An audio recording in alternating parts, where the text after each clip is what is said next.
Now with underwater search expert Peter Faulding, who was called in by the family to search the river and has got to know Nicola's partner, Paul. Peter, thank you for joining us. Good morning, Alexis. Peter, I know that you have been very close to the family.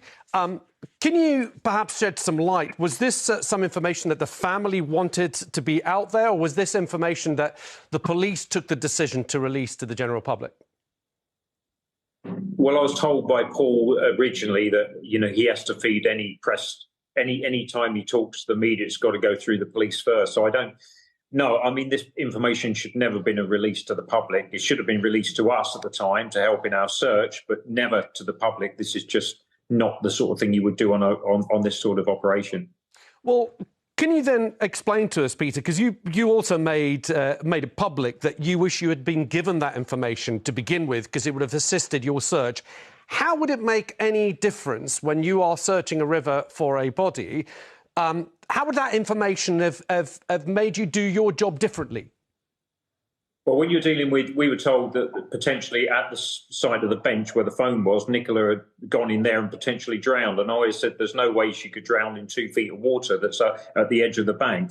If it was a high-risk misper, which we deal many of each year, and a number of suicides, she could have literally just walked off down the river, jumped in somewhere else. She could be in a wood somewhere. So you have to broaden your search. You can't just focus on the river. So that would have made a huge difference for us. We just needed to know that she was a high-risk misper, nothing more than that. But, I mean, there's CCTV of loads of parts of the area. It's unexplained. We haven't seen her leave the area that she was spotted coming into. Again, would it have made that much of a big difference for you when you're looking specifically into the river?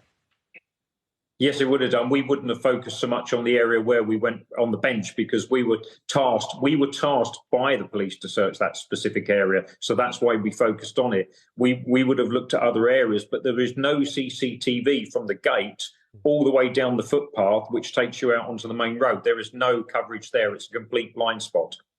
Do you understand why police may have done this now?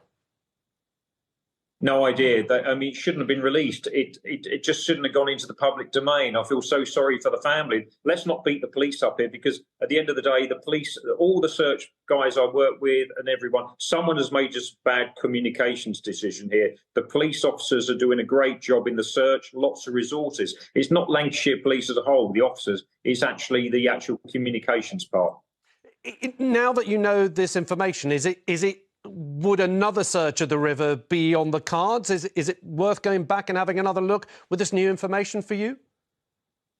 Not where the areas we search. I think once you get down into the tidal river, if Nicola had, gone in further down the river, then potentially she could have been washed away by now. It's a long way down. We were working in the non-tidal section initially, and that's where we were tasked by the police. OK. Peter, just before we let you go, have you spoken to the family recently? How are they doing? Not for 2 days, but they clearly will be in pieces at the moment, and they need lots of support, I think. And that's all I can say, really, Alexis. Peter, thank you for giving us your time. I really appreciate it. Thank you very much. Thank you. Thank you. Thank you.